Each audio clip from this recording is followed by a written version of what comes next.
meses de agonía. Gracias. Y ya estamos en los estudios centrales de Exitosa con el ministro de Trabajo y Promoción del Empleo, Alfonso Adriancén, al cual le damos la bienvenida y gracias por su tiempo, ministro. Gracias, Katiuska, gracias, José.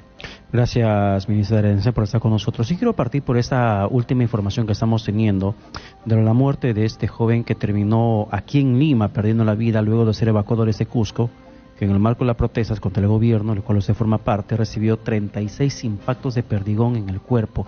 ¿Eso no es un claro reflejo, ministro, de la forma violenta con la que se está manejando o se estuvo manejando esos contextos de protestas? En primer lugar, permítanme expresar mis condolencias a la familia Flores, al pueblo cusqueño también. Creo que en el país hemos vivido momentos difíciles en la historia y estos últimos tiempos han estado también signados por un clima de violencia que lamentablemente ha afectado a las vidas de muchas familias peruanas. Esta circunstancia tan difícil nos conduele, pero también nos impulsa a que se investigue realmente esas circunstancias en las que él ha fallecido. Es necesario esclarecerlo por el bien de todos. Se tiene que saber la verdad. Nosotros estamos preocupados por eso también. Entendemos de que muchas de las manifestaciones tuvieron un sentido concreto y otras rebalsaron en violencia que causó también muertes y que causó también daños. Pero este caso específico tiene que atenderse, tiene que investigarse, hoy más que nunca. Y como ese hay muchos casos, y lo peor de todo es que es gente que solamente pasaba por la zona, que no estaba manifestando, y así fuese, ¿no? Si hay alguien que tiene de repente algún tipo de acto contra la policía, se le lleva preso, pero por sobre todo el derecho a la vida. Se sigue hablando sobre este tema, hay una presión de su parte con el ministro del Interior, con el premier, con la presidenta, para decir, por favor, avancemos con este caso. Si bien es cierto, sé que estamos complicados por las lluvias, por los huaicos, pero también hay un sector de la población que está exigiendo con lágrimas en los ojos justicia. Ningún tema es ajeno a la discusión del gabinete. Mañana vamos a sesionar desde las 9 de la mañana. Estoy seguro que en esa parte inicial en la que se discuten los temas de coyuntura, de todas maneras se va a tocar el tema del señor Flores y se va a pedir también algunas respuestas y algún avance. Y en el tema de coyuntura, antes de pasar al motivo de su presencia aquí, para nosotros un importante proyecto por parte de su cartera de Trabajo y Promoción del Empleo, pero en el tema de la coyuntura, la presidenta Boluarte también está siendo salpicado por acusaciones de financiamiento de gente vinculada a Pedro Castillo, el caso de Shimabukuro, por ejemplo, que menciona que le pagó hotel, le pagó pasaje con su propia tarjeta, cosa que la presidenta niega. ¿La presidenta no se encuentra inmersa en un mismo escenario como el expresidente Pedro Castillo?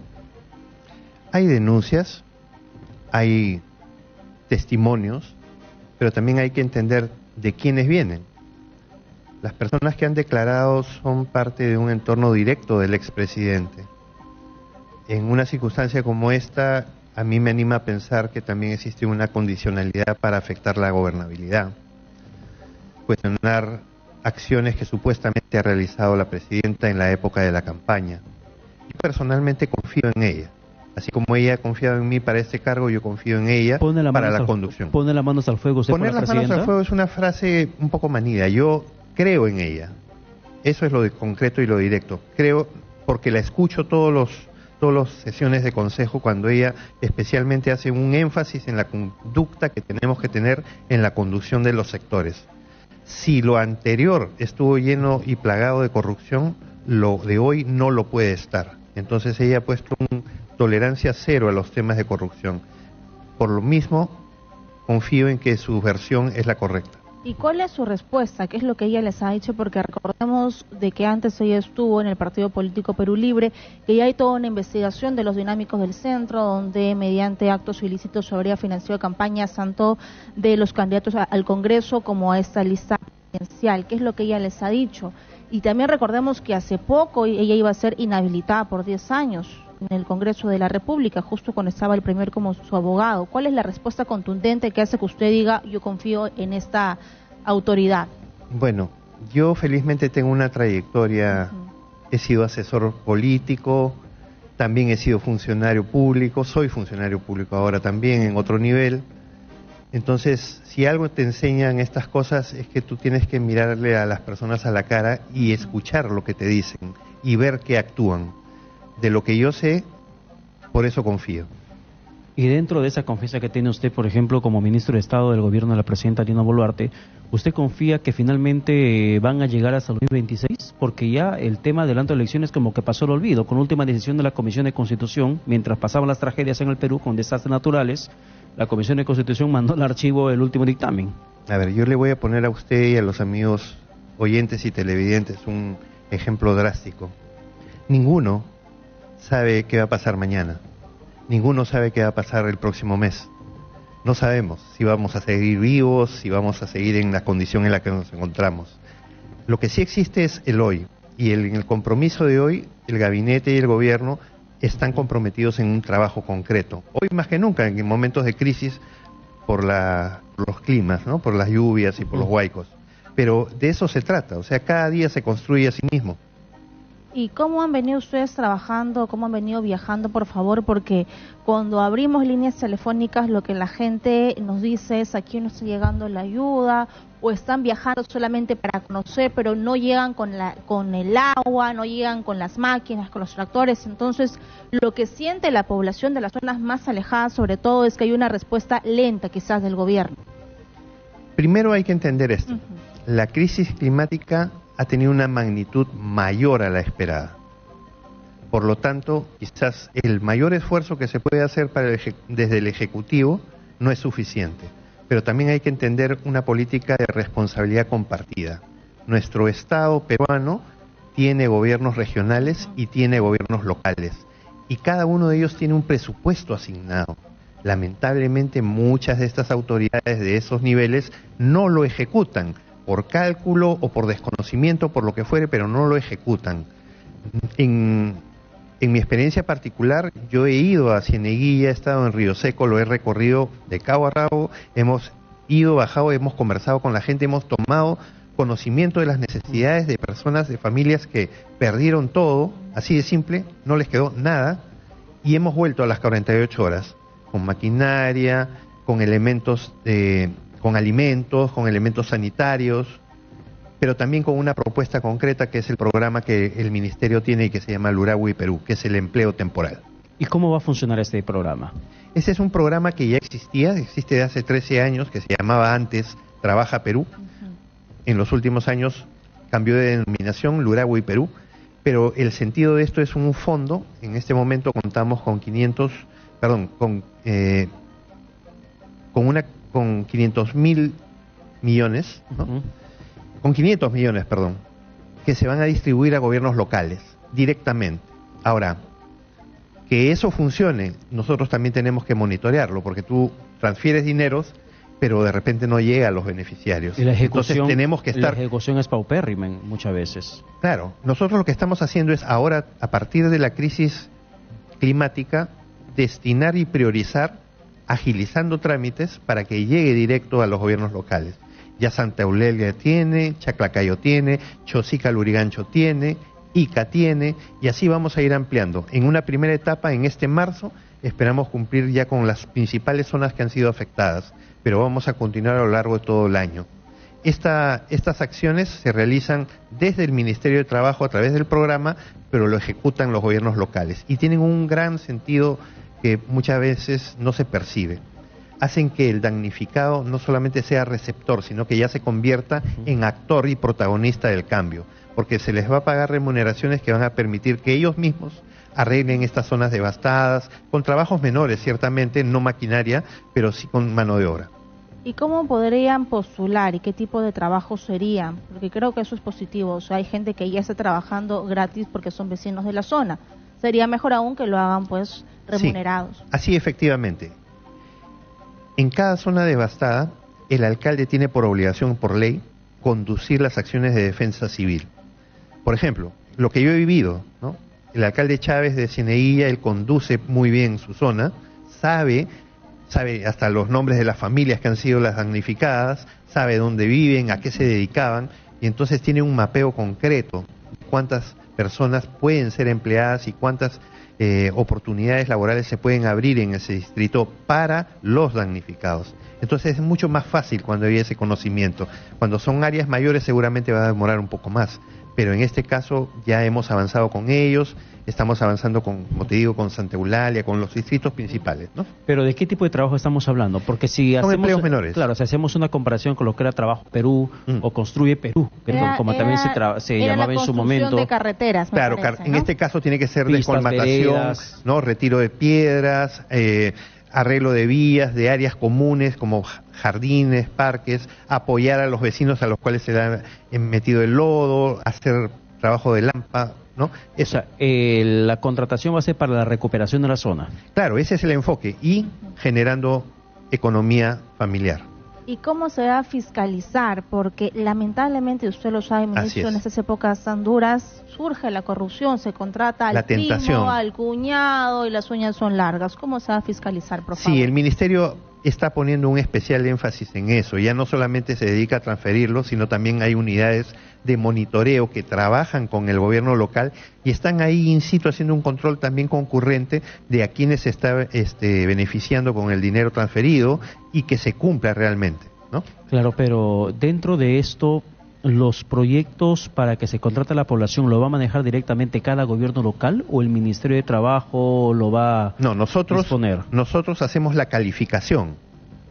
En este caso tan especial y tan necesario, ¿no? Se han, digamos, flexibilizado para poder llegar rápido, porque la urgencia es de hoy, ¿no? No puede esperar mucho tiempo, no puede haber un trámite muy burocrático que haga que pasen meses y recién llegue el apoyo. ¿Pero eso solamente va a ser aquí en Lima o también en las regiones No, a europeas? nivel nacional. Estamos ya haciendo las coordinaciones. Lo que pasa es que hay un impulso. O sea, nosotros no podemos ir a tocarles la puerta y decir, aquí está el dinero, ¿no? Ellos tienen que pedirlo y sustentar el pedido.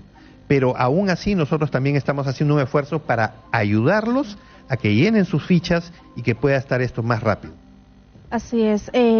¿Cómo se prepara el gobierno? ¿Qué es lo que han conversado para lo que se viene? Porque según lo que han dicho, podríamos estar en un fenómeno del niño costero débil y se habla también de un fenómeno del niño global. ¿Cuál es su plan de contingencia? ¿Cómo vienen trabajando de forma multisectorial? Bueno, Katiuska, te voy a dar una primicia. El día jueves vamos a tener un Consejo de Ministros especial para el tema del niño costero. Va a informar, los organismos técnicos van a asistir, seguramente vamos a estar varias horas ahí, porque esto ya tiene una primera descripción, el niño costero leve, pero esto puede evolucionar de la noche a la mañana. Entonces tenemos que hacer las previsiones, no solamente en entender de qué magnitud puede ocurrir, sino también de tomar las acciones ya correctivas. Esto puede demorar semanas, meses, pero tenemos que actuar lo más rápido posible para contener una crisis mayor. Claro, pero las acciones correctivas, ministro, ¿no tendría que ir también por parte del aspecto legal sobre o contra las autoridades provinciales, distritales y regionales que no invierten en parte preventiva? Porque existiendo un marco legal y existiendo plata, existiendo presupuesto, dinero disponible, no lo ejecutan y la población se encuentra en riesgo y hay víctimas mortales que se han registrado en los últimos meses. Tu comentario es súper puntual, porque eso es lo que está ocurriendo. Hay gente que no está gastando, aún en esta crisis, no están movilizando los recursos que ya fueron transferidos por el MEF y que están en el presupuesto institucional. Entonces, estas acciones deberían tener una connotación. Yo creo que ahí el acompañamiento de los propios vecinos, de la ciudadanía, la vigilancia que le llaman, ¿no? Estar viendo que la ejecución presupuestal se dé en los términos apropiados. Estamos viviendo una crisis que rebalsa, que la gente está necesitando. Ustedes están todos los días escuchando los reportes de la gente que llama, clamando acciones, pero hay un presupuesto y no se ejecuta. Eso es un crimen. Claro, pero si la presidenta Boluarte, por ejemplo, anuncia la creación de esta Autoridad Nacional de Infraestructura, ¿no sería también prudente reforzar la ley de SINAGER, en la cual podría existir alguna sanción de tipo penal para las autoridades, alcaldes, gobernadores regionales que no invierten en parte preventiva? Es una buena propuesta. Yo entiendo de que en algún momento el Ministerio de Defensa, INDECI, se van a pronunciar seguramente en esa línea, porque no se puede permitir que en una circunstancia de emergencia no se ejecute lo que ya está presupuestado. Eso no tiene sentido. Así es. Ahora quiero hablarle un poquito sobre los sectores productivos. Ayer conversamos con la Asociación de Mujeres Bodegueras y usted sabe que en las zonas más recónditas siempre pues hay una bodeguita, ¿no? La bodeguita de la zona, sea Huaycán, Cieneguilla, Chosica o el interior del país. ¿Cómo se va a trabajar con esos sectores más golpeados? Porque las bodegas se han visto golpeadas. También los mototaxistas, hemos visto las imágenes de cómo el Huayco va, las motos, que es su única herramienta de trabajo para las familias. Sí, Katiuska, esta crisis afecta a todos, pero afecta a algunos de manera diferente. Así es. ¿No? La realidad del productor agrario que ha visto devastadas sus zonas de cultivo reclama la acción del Ministerio de Desarrollo Agrario con un bono que pueda permitirle recuperar capital y volver a comenzar, ¿no? En el caso de los mototaxistas debería haber algún incentivo, pero yo rescato esto. La gente en realidad, y la presidenta lo ha dicho varias veces, necesita trabajar. Sí. Un trabajo digno. Muchos de los peruanos afectados son trabajadores informales, ni siquiera tienen jefe. Son ellos los que salen de sus casas y se ganan su día a día.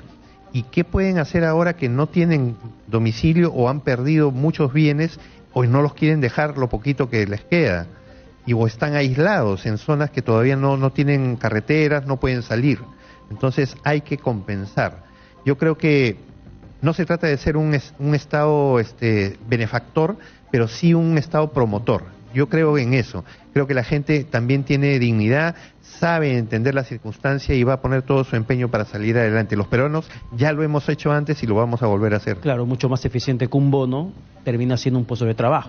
Claro, y por eso yo hablo de lo mío, que es Pluragua y Perú, que son oportunidades de trabajo temporal, cuando la gente, tú no sabes, o sea, la alegría de la gente cuando está trabajando en medio de esa desgracia, pero productiva, saben que son parte del cambio.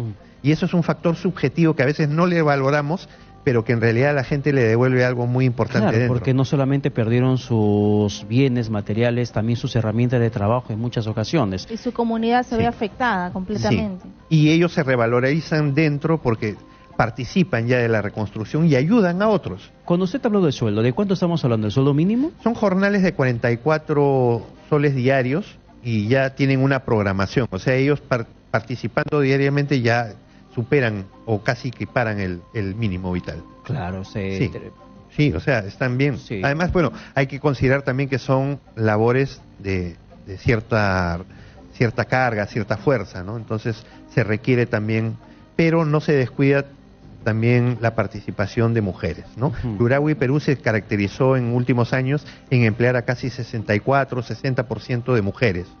En este caso, por las circunstancias tan específicas, vamos a ir tratando de mantener ese porcentaje, porque el dinero que percibe la mujer muchas veces entra directo a la economía de los niños, la alimentación, no se pierde. Muy bien, ministro, por favor, quiero que nos acompañe en la pausa comercial para seguir tocando temas de interés nacional, aquí en Exitoso Te Escucha, por Exitoso a la voz que integra al Perú. Volvemos.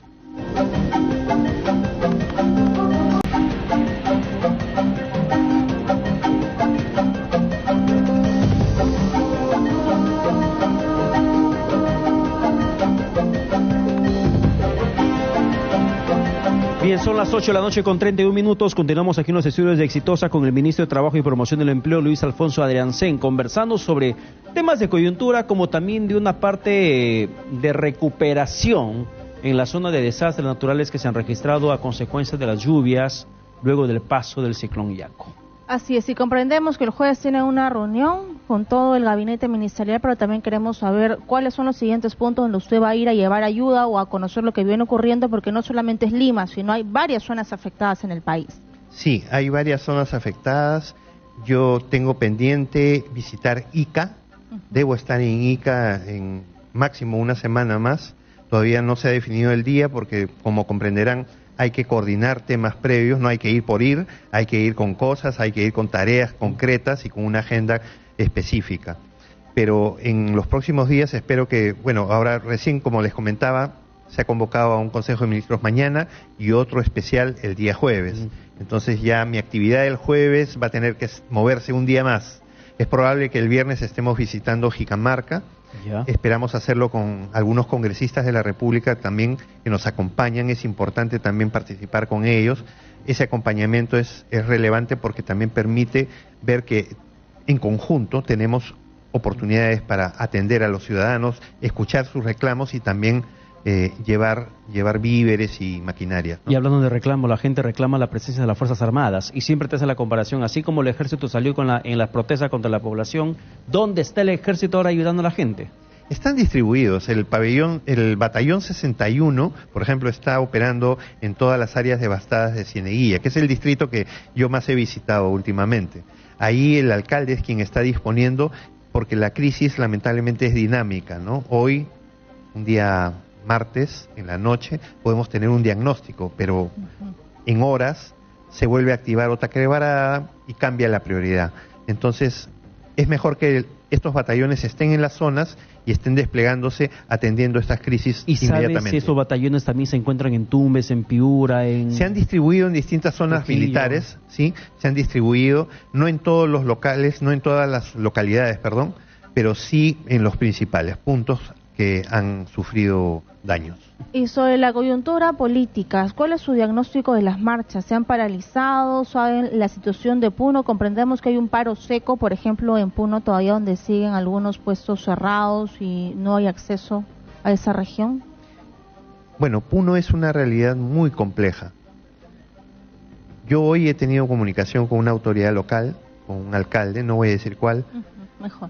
Pero ellos ya tienen una voluntad de trabajar con el Ejecutivo, saben también, para ellos se viene el friaje, entonces tienen que hacer previsiones, pero lamentablemente hay, digamos, cierta hostilidad para que ellos coordinen abiertamente con autoridades del gobierno central. Y en todo ese tiempo, ministro, desde el gobierno central o desde el Viceministerio de Gobernanza Territorial de la PCM, ¿se logró identificar algún interlocutor válido en las regiones del sur del país donde aún permanecen las protestas? Del lado de los que manifiestan, dices. Sí. ¿Con quién conversar para que se pueda ya superar Yo lo que entiendo es que se ha hecho un trabajo muy especializado, pero se ha priorizado las autoridades electas, que son los interlocutores que la ciudadanía ha puesto en posiciones de autoridad local. Respecto a las huestes, digamos, de las protestas, no es muy fácil encontrar un interlocutor, alguien que los dirija, porque se trata de manifestaciones que fluyen. Y nos preocupa lo que usted menciona, se viene el friaje en la zona y cuando se quiera llevar ayuda, ¿cómo van a ser recibidos? Se está haciendo las coordinaciones con el tiempo necesario. Yo no imagino a una autoridad local negándose a participar de una actividad como esta. Yo creo que ya sería un extremo demasiado ilógico, ¿no? Tenemos que pensar en los peruanos, uno es parte del país y merece toda la atención. Bueno, la última información que se tiene de Puno respecto al tema del clima es que en Ácora se ha registrado una fuerte granizada que ha destruido sembríos en esa localidad. ¿Cómo hacen intervención ustedes en medio de las protestas? Que no quieren recibir la presencia del gobierno nacional, pero que ustedes tienen que intervenir. Claro, pero las autoridades locales también tienen que hacer su parte, ¿no? Es responsabilidad compartida. Yo creo que nosotros tenemos que habilitarlos a ellos y que ellos complementen, ¿no? Y que puedan estar en las zonas, ellos saben dónde están los problemas y los pueden atender directamente. No es necesario que desde Lima vayan allá, o sea, lo que sí, el recurso, garantizarlo. Ahora, en esta coyuntura donde hemos tenido problemas por el tema político, ahora por el tema climático y todo viene subiendo, ¿se ha evaluado el aumento del sueldo mínimo aquí en nuestro país?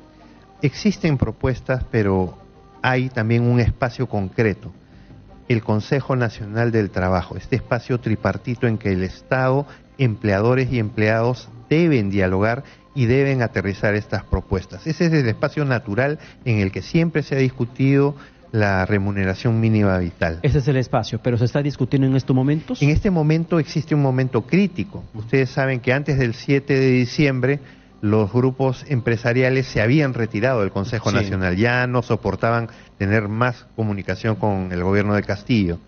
Cuando ya han ocurrido los eventos del 7 de diciembre y se ha instalado el gobierno de la doctora Dina Boluarte, más bien algunos gremios sindicales se han apartado, pero se han apartado por razones políticas, no por razones laborales. Por eso es que nosotros desde el primer día que asumimos la gestión, que fue el 13 de enero, dijimos que íbamos a trabajar una agenda laboral para la paz social, porque es necesario recuperar la paz social. Con eso los empresarios pueden invertir, con eso los ciudadanos pueden vivir tranquilos, pueden recuperar armonía. Necesitamos diálogo, no necesitamos enemistades. Y cuando las condiciones climáticas se vuelvan más duras en las regiones y aquí en Lima, ¿de qué forma ustedes van a pedirle a los organismos privados la comprensión con sus trabajadores que no pueden ir de repente a laborar? Esperamos que no lleguemos a una situación extrema. El empresariado por distintos modos ha dado también señales de colaboración. Hace unos pocos días estuvimos en la inauguración de la etapa Punche Perú Solidario. Es un programa que incluye a las empresas para que ellos también participen de las labores de recuperación de la tranquilidad, asistencia a los damnificados, porque esta es una cruzada de todos. Acá yo no entiendo cómo podemos seguir divididos. Tenemos que estar todos unidos, medios de comunicación, políticos, ciudadanos en general. Y hay una situación que une a los peruanos cuando se trata, por ejemplo, el sistema de reforma de pensión, de la reforma del sistema de pensiones. Y sobre esto, por ejemplo, se anunció desde el gobierno que para este marzo, mediados de este marzo, se tenía listo una propuesta por parte del Ejecutivo. Su cartera también tiene algo que ver con esa situación. Por supuesto. ¿Cómo se está trabajando en ese tema de la reforma del sistema de pensiones? Hay un equipo de trabajo que está viendo las variables económicas. Oportunamente vamos a hacer público, el primero va a pasar por el Consejo de Ministros, se va a discutir ahí de manera más exhaustiva para tener una propuesta que presentar a la ciudadanía. El tema no es fácil, porque hay que entender la situación que se ha vivido por años, pero es necesario entender de que hay que reformarlo.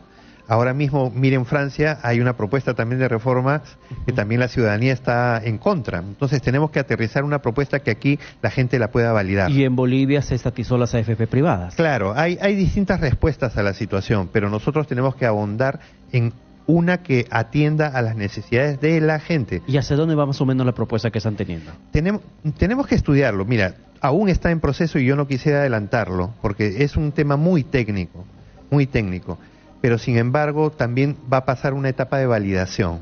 Es decir, los actores sociales tienen también que opinar. ¿El sistema público de pensiones sería más como un jugador privado? Porque también, por ejemplo, se mencionaba que es importante que el sistema público de pensiones, que la ONP pueda capitalizar fondos.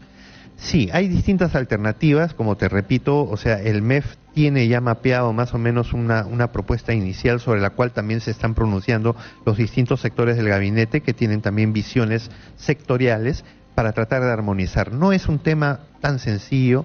Yo creo que demandaría un tiempo necesario para que la ciudadanía se informe y que pueda participar. O sea, no hay que imponer nada, yo creo que hay que consensuar. ¿Y hay respuesta sobre el FONAVI, ministro? ¿Perdone? Sí hay respuesta sobre el FONAVI. ¿En qué sentido, perdón, Cayusca? Por la devolución. Bueno, no he escuchado que exista todavía un tema priorizado. Lo voy a conversar mañana seguramente. Nos gustaría que usted pueda recoger justamente lo conversado en la entrevista, en su reunión que tiene con los ministros y con la presidenta Boluarte. Sabe que es una bandera de la radio, el sistema de pensiones. Es cierto, yo sigo el diario también, o sea, he visto que siempre se ha insistido en este tema y es una necesidad. Pero sinceramente yo veo de que tenemos que avanzar en estos grandes temas, ¿no? En un mediano y largo plazo, ¿no? Y lo urgente, darle la prioridad. Pero está muy bien. Y con la participación de la población. Eso es fundamental. O sea, cuando la gente participa ya no tienes dudas de que lo que estás haciendo es validado. Yo creo que es lo mejor. En el tema de pensiones, antes de terminar la entrevista, ministro, los aportantes del sistema privado, por ejemplo, demandan tener una silla, un asiento en el directorio, con voz y con voto, para que sepan a dónde va la inversión del aporte de mi sueldo que hago cada mes. Me sumo a esa causa. ¿Es una posibilidad que se pueda contemplar? ¿Por qué no? ¿Por qué no? ¿Qué afectaría? Al contrario, daría más transparencia, mayor información, ayudaría a solucionar y comprender mejor el tema. Bien, ministro. Gracias, Luis Alfonso Adriancén, ministro de Trabajo y Promoción del Empleo. Gracias por estar aquí en los estudios centrales de Exitosa. Gracias a ustedes. Muchísimas gracias. Son las 8 de la noche con 42 minutos. Vamos